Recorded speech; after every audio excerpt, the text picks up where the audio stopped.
જય શ્રી કૃષ્ણ મિત્રો, welcome to my channel. તો તમને ખબર પડી ગઈ કે આજની રેસીપી કંઈક આમળાની જ છે। તો હા, આજે આપણે માર્કેટમાં મળતી આમળાની આ ગોળીઓ આસાનીથી ઘરે એકદમ ડ્રાય કઈ રીતે બનાવી એ વિડીયો મેં અહીંયા શેર કરેલો છે। તો તમે વિડીયો એન્ડ સુધી જોજો અને આ ગોળીને તમે લાંબા સમય સુધી એટલે કે આખું વર્ષ પણ સ્ટોર કરી શકો છો, બિલકુલ ખરાબ નથી થતી। તો એના માટે આપણે આમળાને કૂક કરવાના છે। તમે એને વરાળમાં પણ બાફી શકો છો। મેં અહીંયા કુકરમાં વિસલ કરી લીધી છે। એક વિસલ કરી હતી એટલે આમળા સરસ રીતે બફાઈ ગયા છે। આ આમળાની આપણે પેસ્ટ બનાવવાની છે, એટલે થોડાક વધારે પણ બફાઈ જાય તો કોઈ વાંધો નહીં, પણ કાચા ના રહેવા જોઈએ। જોકે એક વિસલમાં સારા એવા બફાઈ જ જાય છે।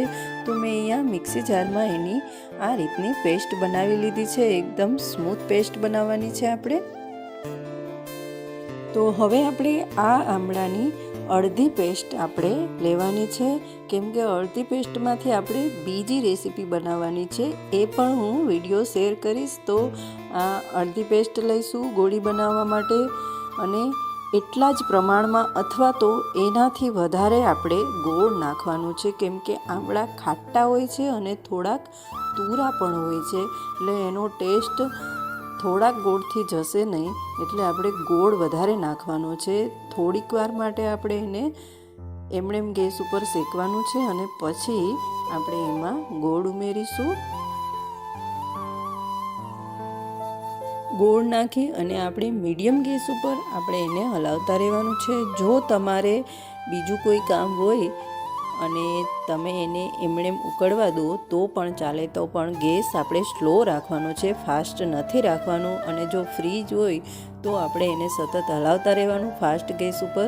માં એવું કંઈ નથી હોતું કે ફાસ્ટ કે સ્લો ગેસ રાખવો ફરજિયાત છે। જે રીતે આપણે સગવડ હોય એ રીતે આપણે બનાવવાનું છે। જો તમે આ ગ્રેવીને એમણેમ પાકવા દેતા હોય તો વચ્ચે વચ્ચે ક્યારેક ક્યારેક હલાવતા રહેવાનું અને જોતા રહેવાનું, બાકી એ નીચે દાઝી જશે। તો આપણો કલર ઘણો બધો ચેન્જ થઈ ગયો છે, અને હવે આપણે જ્યાં સુધી આ ગ્રેવી પેન ના છોડે ત્યાં સુધી હલાવવાનું છે। જો થોડુંક પણ ઢીલું રહી જશે તો એકદમ ચીકણું અને ગોળીઓ નહીં વળે અને છૂટી છૂટી નહીં બને, ચીપકી જશે। તો હવે આપણી આ ગ્રેવી પેન છોડી દે છે, એટલે આપણું ગોળી બનાવવા માટે મિશ્રણ એકદમ રેડી થઈ ગયું છે। તો આપણે ગેસ બંધ કરી દેવાનું છે, અને એકદમ નેચરલ કલર ખૂબ જ સરસ આવ્યો છે, એકદમ મરૂન કલર જેવો। તો આપણે એમાં સંચળ પાવડર, સેંધા નમક, થોડોક મરીનો પાવડર તીખાસ માટે, અને થોડુંક આપણે આમચૂર પાવડર અને ધાણા જીરું પાવડર, આ બધી વસ્તુ આપણે એડ કરવાની છે। આમચૂર પાવડર એટલા માટે મેં નાખેલો છે કે આમળા ખાટા તો હોય જ છે, પણ સાથે સાથે થોડા તુરા પણ હોય છે। તો ખટાશ માટે મેં અહીંયા 2 ચમચી જેટલો આમચૂર પાવડર નાખેલો છે। અને તમે ગ્રેવીની થિકનેસ જોઈ શકો છો કે ચમચામાં આ રીતે લો તો પડે નહીં, એ રીતની હોવી જોઈએ, તો જે સરસ રીતે ગોળી બનશે। અને આ બધી વસ્તુ નાખીને જો મિશ્રણ ઢીલું હોય તો આપણે રાખી દેવાનું છે, એકદમ કઠણ થઈ જાય, ગોળીનો શેપ આપણે હાથમાં લઈએ અને ચોટે નહીં, એ રીતનું થાય પછી જ આપણે ગોળી વાળવાની છે। ગરમ ગરમમાં તમે ગોળી બનાવશો તો નહીં બને બરાબર। મેં તો રાતે બનાવેલું એટલે ઓવરનાઇટ માટે સવાર સુધી જ એમણેમ રહેવા દીધું હતું, એટલે સરસ મજાનું એકદમ ઠીક થઈ ગયું છે અને ગોળી માટે એકદમ પરફેક્ટ બની ગયું હતું। તો સવારે મેં એની ગોળી વાળી લીધી હતી, તો તમે જોઈ શકો છો કે એકદમ હાર્ડ થઈ ગયું છે। જો આવી રીતે હોય તો જ ગોળી સરસ બનશે। જો તમે એને રૂમ ટેમ્પરેચર ઉપર થોડીક કલાકો સુધી ઠંડુ પડવા દેશો, અને હાથમાં મેં થોડુંક એવું ઘી લગાવી અને પછી એની ગોળી વાળી લીધી છે। આ રીતે ચેક કરવા માટે મેં એક ગોળી વાળી છે, તો એકદમ આસાનીથી વળી જાય છે। અને હવે આપણે ગોળીઓ તો વાળી લઈએ, પણ પછી પણ જો એ ચીપકી જાય, કોઈ તમે જારમાં સ્ટોર કરો તો એ વસ્તુ ના થાય, એના માટે આપણે અહીંયા પાવડર સુગર લેવાનો છે, એટલે કે દળેલી ખાંડ આપણે ઘરે જ દળી લેવાની છે, કોઈ માર્કેટમાંથી લેવાની જરૂર નથી. દળેલી ખાંડમાં આ રીતે સ્પ્રેડ કરતી જવાની છે ગોળીઓને. ગોળીઓ તમારે જે સાઇઝની મીડિયમ સાઇઝની બનાવી હોય એ સાઇઝની બનાવી શકો છો. મેં અહીંયા કોઈ પરફેક્ટ માપ નથી લીધું, કેમ કે આપણે જ ખાવાની છે, ક્યાંય બહાર વેચવા નથી જવાની, એટલે કોઈ પણ નાના મોટી ચાલે થોડી ઘણી.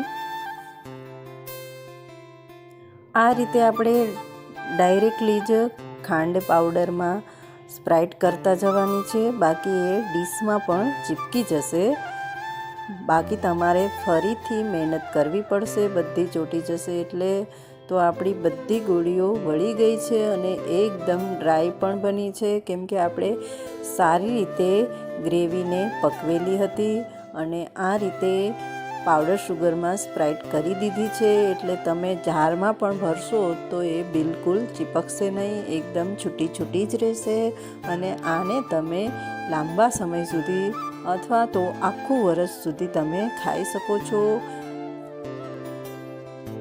તો તમે પણ જોઈ શકો છો કે કેટલી ડ્રાય છે અને ખૂબ જ સરસ. અને હેલ્થ માટે તો આ આંબળા ખૂબ જ સારા હોય છે, અને ખાસ કરીને આંખો માટે અને હેર માટે ખૂબ સારા આંબળા હોય છે. તમે આનું તેલ અથવા તો પાવડર બનાવીને, જોકે આંબળાની ઘણી બધી એવી રેસીપી બને છે, આપણે એને સ્ટોર કરી શકીએ છીએ. આંબળા તમે આથીને રાખી શકો છો અથવા તો એનો જામ બનાવીને રાખી શકો છો.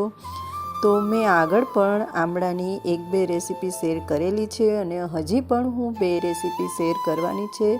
તો તમે વિડીયો જરૂરથી જોજો અને ટ્રાય પણ જરૂરથી કરજો, કેમ કે આંબળા આખું વર્ષ નથી મળતા.